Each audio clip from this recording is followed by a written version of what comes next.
hadis yang ketiga. Hadis yang ketiga an Abi Abdurrahman, dari Abi Abdurrahman yang bernama Abdullah bin Umar bin Khattab. Jadi hadis yang ketiga ini dari sahabat Ibnu Umar.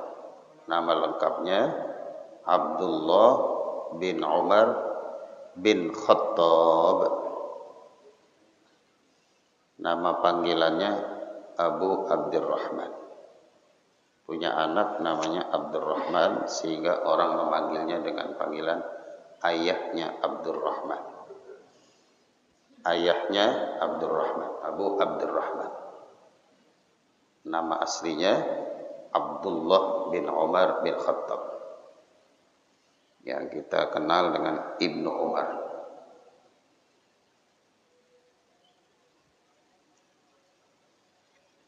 Radhiyallahu ta'ala anhuma, semoga Allah meridhai keduanya, yakni Abdullah dan Umar bin Khattab. Dalam syarah disebutkan bahwa Abdullah atau Ibnu Umar atau Abu Abdurrahman ini ikut hijrah saat usianya masih kecil, dan kelak ketika dewasa beliau menjadi min fuqaha'is sahabah wa muttaqihim zuhadihim, menjadi termasuk orang yang sangat alim, mendalam pengetahuan agamanya, menjadi termasuk orang yang dikenal luar biasa ketakwaannya dan kezuhudannya.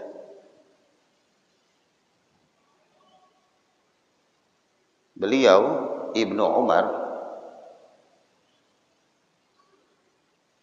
melaksanakan haji sebanyak 60 kali.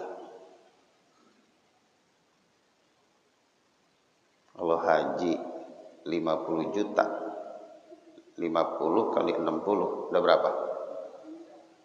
300 apa? 3 miliar ya? 3 miliar itu 50. Kalau hajinya plus 300 juta kali 60, udah sabrek-abrek itu duit. Tapi duit sebanyak itu enteng dikeluarkan untuk ibadah kepada Allah Subhanahu wa ta'ala. Enggak berat gitu ngeluarinnya. Jadi dari sini aja kita bisa ukur ya, bagaimana kekuatan mental dan jiwanya, bagaimana kecintaannya kepada agama, kecintaannya kepada Allah, kecintaannya kepada Rasulullah. Jadi kalau untuk agama berapa aja dijabanin, nggak ada rasa berat. Nah, kalau kita ya haji plus paling sedikit 2,5, 2,5 dapat mobil Avanza yang terbaru. Wah, mikir dah tuh gitu. Bisa kagak jadi, karena kecintaan kepada dunianya masih cukup kuat. Kalau ini enggak, dan memang kaya, tapi kekayaannya justru membuat dia semakin cinta kepada Allah dan Rasulnya. Hajja sittina, pernah haji sampai 60 kali haji. Wa'tamara alfa umrah, umrah pernah dilaksanakan 1000 kali umrah. 1000 kali umrah. Masya Allah ya. Sekali umrah minimal 25 juta. 25 kali 1000 berapa Ustaz Aulia? 25 M ya? 25 M. Masya Allah. Tadi 300 M. 30 M. Masya Allah. Wa a'taqa alfa raqabah. Pernah memerdekakan budak sampai 1000 budak. Ini juga bukan duit kecil. Haji 60. Umroh 1000. Merdekakan budak 1000. Habala ala alfi farasin fi sabilillah. Pernah ngebawain 1000 ekor kuda perang. Kuda perang, kuda yang kualitas unggul. Kuda yang gagah-gagah, yang ukurannya satu kuda bisa 1 M 2 M.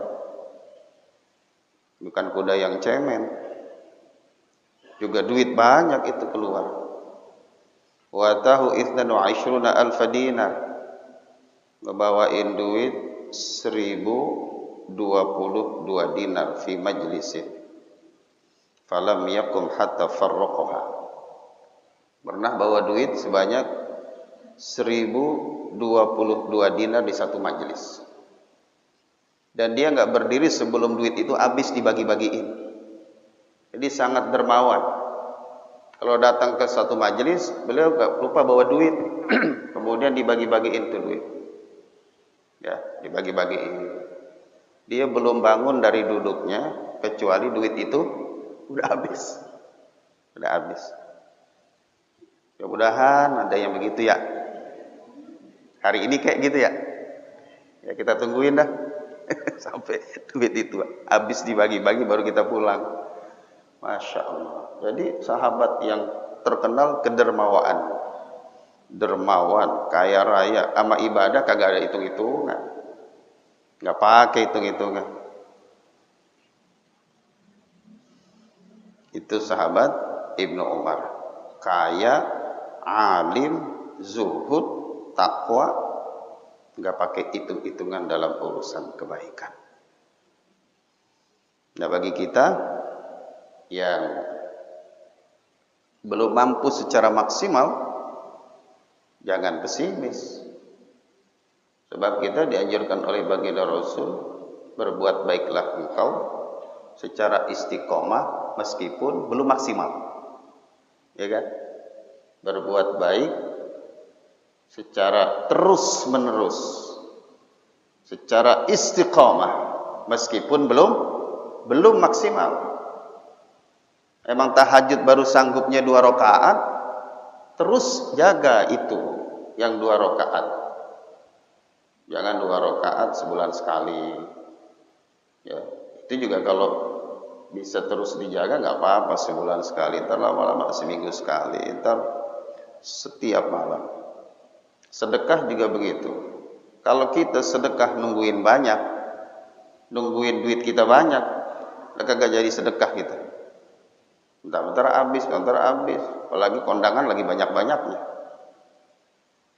apalagi kebutuhan lagi banyak-banyaknya.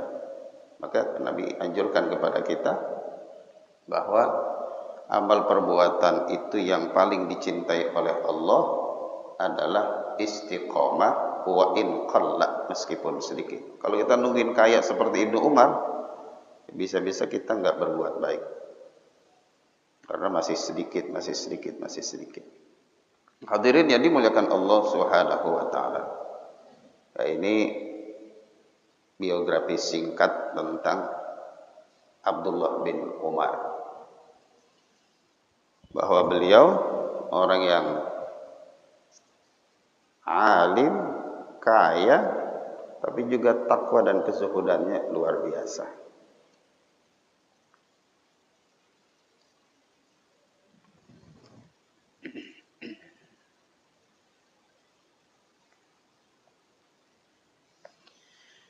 Suatu ketika, hadirin yang dimuliakan Allah,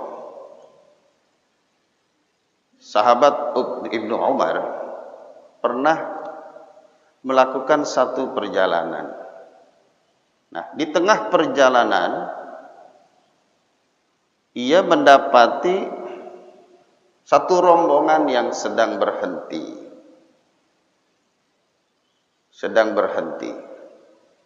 Lalu ditanya oleh sahabat Ibnu Umar, "Kenapa kalian berhenti?" Karena berhentinya di tengah jalan, bukan di rest area. Kalau berhenti di tengah jalan ini ada apa? Tanya Ibnu Umar. Lalu mereka, rombongan ini ngejawab, begini Tuan, kami berhenti dadakan nih di tengah jalan, lantaran kami lihat di depan itu ada singa.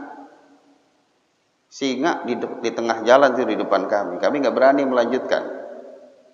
Itu ada singa di tengah-tengah jalan.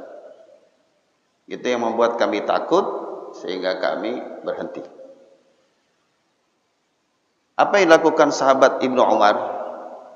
Ini mewariskan keberanian ayahnya juga. Ya, ayahnya Umar bin Khattab terkenal keberaniannya sehingga setan pun takut. Rupanya anaknya juga ngikutin keberanian ayahnya. Oh begitu, ada singa di depan. Iya. Dia berjalan. Ngapain? Mendekati singa itu. Lalu apa yang dia lakukan? Dia tarik kuping singa itu, kemudian disuruh pergi. Ditarik kuping singa itu, kalau bahasa kita diapain? Dijewer. Dijewernya singa itu. Mana? Pergi. Jangan ganggu orang yang mau jalan. Biarkan rombongan itu jalan, jangan mengganggu. Sebab kau diri aja di sini kagak ngapa-ngapain, orang pada takut. Gimana kau mengaum? Gimana kau mengganggu? Orang pergi. Itu singa langsung berubah jadi kucing. Langsung berubah jadi kucing. Maksudnya, ya ngikutin apa kata Ibnu Umar. Di situ keberanian Ibnu Umar. Tapi kita jadi dapat nasihat ya buat kita nih. Buat kita bahwa kalau seorang hamba demikian takutnya kepada Allah, maka Allah bikin takut seluruh makhluk kepadanya. Kalau seorang hamba yang hanya ditakuti adalah Allah, Allah bikin takut seluruh makhluk kepadanya. Allah bikin takut seluruh makhluk kepadanya. Karena dia hanya takut kepada Allah. Kalau Allah sudah menjadi kecintaan seorang hamba, hamba ini demikian cintanya kepada Allah, maka Allah bikin seluruh makhluk cinta kepadanya. Allah bikin cinta seluruh makhluk kepada Ibnu Umar. Ibnu Umar demikian takut kepada Allah, Allah bikin takut seluruh makhluk kepada Ibnu Umar. Ini contohnya. Singa pun takut kepada Ibnu Umar. Siapa yang bikin takut? Allah yang bikin takut ini singa kepada Ibnu Umar, karena Ibnu Umar demikian takut kepada Allah Subhanahu wa taala.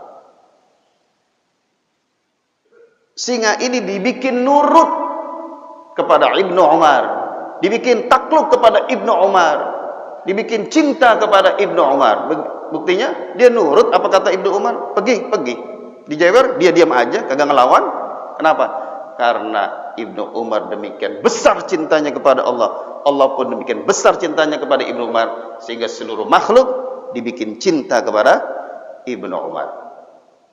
Ini bimbingan Rasulullah Sallallahu Alaihi Wasallam. Jadi orang kalau kena pancaran nur Nabi Muhammad Sallallahu Alaihi Wasallam, itu dia jadi orang yang luar biasa takwanya kepada Allah Subhanahu wa taala.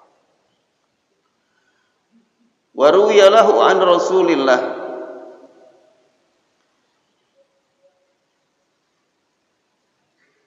dan diriwayatkan ya dari Rasulullah bahwa hadis-hadis yang diriwayatkan dari Ibnu Umar, tentunya dari Rasulullah Sallallahu Alaihi Wasallam, itu sebanyak 1630 hadis. Jadi sahabat Ibnu Umar meriwayatkan hadis dari baginda Rasul sebanyak 1630 hadis. dia hidup dengan usia 84 tahun. Usianya 84 tahun. Dengan usia 84 tahun dia meriwayatkan hadis sebanyak 1630 hadis. Dan ia meninggal di kota suci Mekah syahidan, sebagai syahid. Kaum muslimin dan muslimat yang dimuliakan Allah Subhanahu wa taala. Selanjutnya, qala, ia berkata, Ibnu Umar berkata, sami'tu Rasulullah sallallahu alaihi wasallam. Aku telah mendengar Rasulullah sallallahu alaihi wasallam yaqul, bersabda,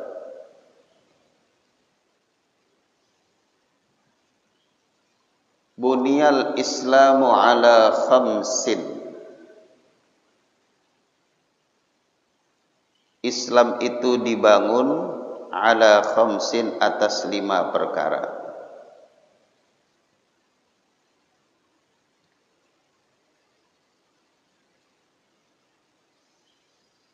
Syahadati an la ilaha illallah wa anna Muhammadar Rasulullah. Kita boleh membacanya dengan syahadati bil jar, dengan kasroh tak marbutohnya, karena statusnya menjadi atfu bayan, menjadi atof bayan, atau badal min khamsin. Ini tinjauan ilmu nahwu. Jadi boleh kita bacanya syahadati, maka dalam ilmu nahwu syahadati menjadi atof bayan atau badal. Wa yajuzu raf'uhu ala annahu mubtada. Boleh juga kita baca dengan syahadatu. Jadi kalau ada orang membacanya syahadatu alla ilaha illallah, syahadatu bukan syahadati, juga boleh. Kedudukannya sebagai mubtada. Kalau kita belajar nahwu sharaf itu ada mubtada, ada khabar. Kita baca syahadatu berarti kedudukannya menjadi mubtada. Adapun khabarnya mahdzuf takdiruhu minha. Atau dia menjadi khabar li mubtada'in mahdzufin takdiruhu ahaduha.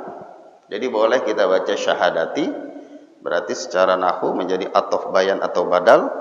Kita boleh membacanya dengan syahadatu, kedudukannya bisa sebagai mubtada, khabarnya mahdzuf takdiruhu minha, atau kita baca dengan rafa juga, kedudukannya sebagai khabar, mubtadanya ahaduha. Jadi kalau ada yang bacanya syahadati Allah boleh, ada yang baca syahadatu alla ilaha illallah juga boleh. Bahkan kita boleh membacanya dengan syahadata di dalam tinjauan ilmu nahwu. Ini saya sampaikan supaya kalau ada orang yang membacanya syahadatu boleh memang. Ada yang baca dengan syahadati, ya. Ada yang bacanya dengan syahadata, boleh dalam tinjauan ilmu nahwu. Kalau baca syahadata berarti menjadi maf'ul dari fi'il mahdzuf a'ni, gitu. A'ni syahadata. Syahadati alla ilaha illallah wa anna Muhammadar Rasulullah. Islam itu dibangun atas 5 pondasi. Yang pertama syahadati alla ilaha illallah, syahadatu alla ilaha illallah, atau syahadata alla ilaha illallah wa anna Muhammadan Rasulullah. Yang pertama syahadah, bersaksi bahwa la ilaha illallah, tiada Tuhan kecuali Allah. Wa anna Muhammadan Rasulullah, dan bahwa Nabi Muhammad adalah utusan Allah. Jadi rukun Islam yang pertama adalah bersyahadat, bersaksi, kita mengakui bahwa hanya Allah lah Tuhan satu-satunya yang kita sembah. Hanya kepadanya kita mengabdi, hanya kepadanya kita menyembah dan hanya kepadanya kita memohon pertolongan. Tidak ada kekuatan yang bisa mengantarkan kita kepada kebaikan kecuali kekuatan Allah. Tidak ada kekuatan yang bisa mencegah diri kita dari kemaksiatan dan dosa kecuali karena kekuatan Allah Subhanahu wa taala. Wa anna Muhammadar Rasulullah, dan bersaksi bahwa Nabi Muhammad adalah utusan Allah. Utusan Allah. Setiap nabi dan rasul itu mendapatkan anugerah berupa mukjizat yang melemahkan kekuatan-kekuatan selain kekuatan Allah. Dan mukjizat satu-satunya yang masih bisa kita rasakan kedahsyatannya adalah mukjizat Nabi kita Muhammad sallallahu alaihi wasallam berupa Al-Qur'an. Kita ngerasain betapa dahsyatnya kekuatan Al-Qur'anul Karim. Betapa luar biasanya mukjizat Al-Qur'anul Karim. Al-Qur'an dibaca dengan baik, dengan indah, menambah keindahan Al-Qur'anul Karim. Kita yang mendengar Al-Qur'an dibacakan, hati kita terasa adem. Salat subuh berjamaah dengan imam yang bacaannya indah, hati kita menjadi adem, pikiran kita jadi khusyuk karena keindahan bacaan Al-Qur'anul Karim. Ketika Nabi membacakan ayat-ayat suci Al-Qur'anul Karim, bukan cuma bangsa manusia terkagum-kagum dengan keindahan Al-Qur'an, ditinjau dari berbagai macam segi.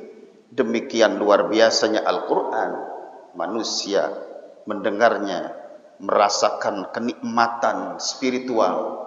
Pun demikian dengan bangsa jin, sehingga ada sekelompok jin yang mendengarkan dengan khusyuk ketika Al-Qur'an dibacakan oleh Nabi, dan peristiwa itu akhirnya diabadikan dengan dibangunnya sebuah masjid tak jauh dari kota, tak jauh dari Masjidil Haram, yaitu masjid jin. Enggak jauh tuh dari Masjidil Haram ya, ada masjid jin tuh. Kalau kita habis ziarah dari Ma'la, terus kita mau ke Masjidil Haram, ada masjid jin. Itu bangsa jin dengar Al-Quran dibacakan, terasa nikmat mereka, sehingga mereka akhirnya masuk Islam di hadapan baginda Rasul. Kita aja dengerin Al-Quran dibacakan, nikmat dirasa, asal bacaannya tartil, bacaannya baik, benar, indah. Wa iqamis shalah, rukun yang kedua iqamis shalah, menegakkan salat. Wa hiya khamsun fi kulli yaumin wa lailah, sehari semalam hanya 5 waktu, yang awalnya 50 waktu. Minta dikurangin 5, minta dikurangin 5, minta dikurangi 5. Rasulullah sampai 9 kali bolak-balik minta keringanan dari Allah. 9 kali 5 45, tadi 50, jadi tinggal 5, please. Yang 5 ini jangan kita kurang-kurangin lagi. Kita jaga ini 5 waktu. Kita bersyukur kepada baginda Rasul yang udah request kepada Allah, minta keringanan agar umatnya bisa melaksanakan 5 waktu dengan sebaik-baiknya. Bagaimana jadinya kalau Rasulullah tidak request kepada Allah, lalu 50 waktu, tetap 50 waktu, kita mungkin akan terasa berat. Sebab 5 waktu saja kadang masih terasa oleh sebagian kita berat. 5 waktu masih berasa berat, bagaimana 50 waktu. Tapi ketika kita melihat saudara kita sholatnya belum 5 waktu, jangan kita kata-katain, justru kita kasih motivasi. Ada yang sholatnya seminggu sekali Jumat, alhamdulillah masih mau sholat Jumat. Tinggal kita kasih nasihat, kita kasih dorongan agar bisa melaksanakan 5 waktu. Ada yang sholatnya setahun 2 kali, Idul Fitri dan Idul Adha, biarin, dia masih mau ke masjid. Kita ajak besoknya supaya Jumatan dia mau ikutin.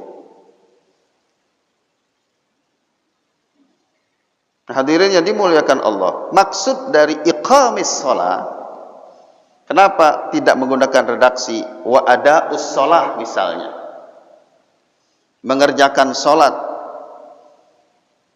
Rasulullah menggunakan kata iqamis shalah ini memberikan pesan kepada kita bahwa sholat itu memang harus dikerjakan 5 waktu dalam situasi dan kondisi apapun. Maka Nabi nyatakan iqamus shalah itu maksudnya adalah ada sholawatil khams, mengerjakan sholat yang 5 waktu baru disebut iqamus shalah. Mengerjakan sholat yang 5 waktu secara istiqamah. Sebab istiqamah itu diambil dari kata qama, menegakkan sholat. Berarti mengerjakan 5-5-nya kita kerjain. Baik kurang khusyuk ataupun sedang khusyuk banget kita kerjakan. Dalam situasi apapun 5 waktu jangan sampai ditinggal Bapak Ibu. Ini harus kita doktrinkan kepada anak turunan kita. Jangan ninggalin sholat. Harus kita wasiatkan kepada anak cucu kita. Jangan pernah ninggalin sholat. Saat kita lagi banyak duit, kita sholat 5 waktu. Lagi bokeh, kita sholat 5 waktu. Kita sedang di atas, lagi berada di atas menjadi pejabat, sholat 5 waktu, menjadi rakyat biasa, sholat 5 waktu. Dalam kondisi apapun, sholat 5 waktu jangan ditinggal. Itu baru iqamus shalah. Dalam sebuah hadis Rasulullah sallallahu alaihi wasallam bersabda, "Man hafadha 'ala shalawatil khams." Siapa yang menjaga salat 5 waktu, ala wudu'iha, jaga wuduknya, wa mawaqitiha, waktu-waktu salatnya, tepat waktu, wa ruku'iha, rukuknya, wa sujudiha, sujudnya. Wa ya'tarifu anna haqqun lillahi subhanahu wa ta'ala, dan yang mengakui bahwa salat itu yang kita kerjakan adalah kewajiban kita, haknya Allah subhanahu wa ta'ala. Berarti kita sudah mengerjakan haknya Allah subhanahu wa ta'ala. Kana jasaduhu haraman 'alan nar, maka jasadnya diharamkan tersentuh api neraka. Siapapun di antara kita yang menjaga sholat 5 waktu, kita jaga wuduknya, kita jaga waktu-waktu sholatnya, kita jaga rukuknya, sujudnya, dan kita hanya mengakui Allah sebagai Tuhan kita laksanakan sholat dalam rangka melaksanakan haknya Allah, maka jasad kita akan diharamkan tersentuh api neraka. Amin ya rabbal alamin. Jaga sholat kita. Kita doktrinkan kepada anak cucu kita, nak, sehebat apapun ilmu engkau, nak, setinggi apapun jabatan engkau, nak, jangan pernah tinggalin sholat. Ini pesan Bapak kepada engkau. Kita wasiatkan itu sebagaimana Nabi Yakub mewasiatkan anak-anaknya. Ma ta'buduna min ba'di, apa yang kamu sembah setelah aku tiada.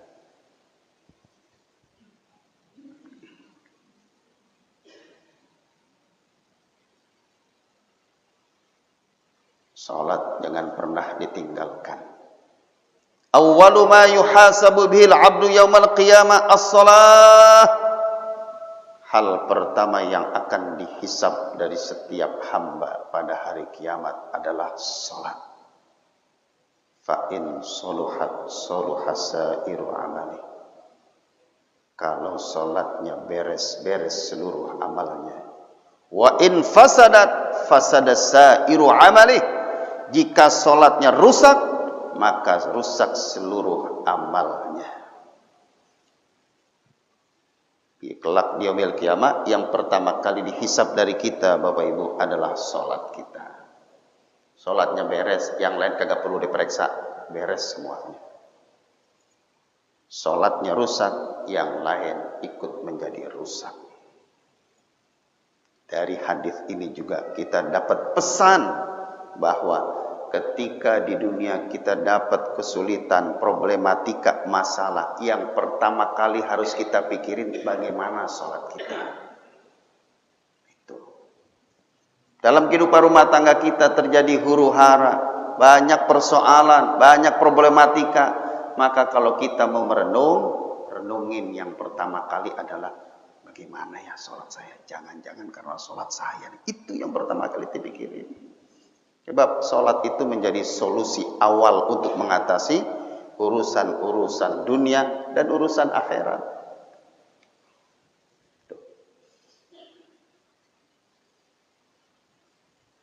Itu sholat.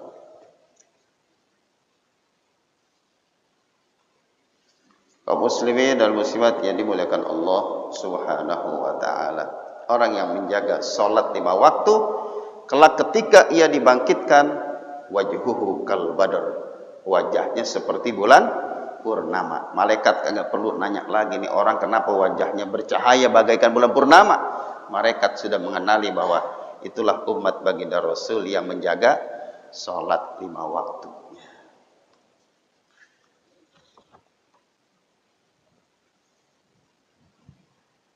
Jam berapa udah? Belum.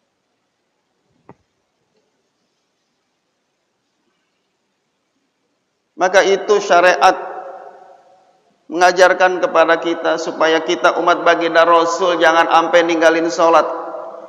Sholatlah dalam keadaan berdiri. Enggak sanggup berdiri, duduk. Duduk enggak sanggup, berbaring. Berbaring pun enggak kuat, dengan isyarat. Dengan gerakan tangan atau dengan kedap-kedip mata. Itu juga udah kagak sanggup. Dengan hati. Karena ada orang yang sakit begini aja nih Bapak Ibu, kagak bisa gerak nih begini aja gitu ya. Mata melotot aja kayak ikan pedak begitu. Kagak bisa gerak. Boro-boro tangan, mata juga kagak gerak. Tapi masih hidup.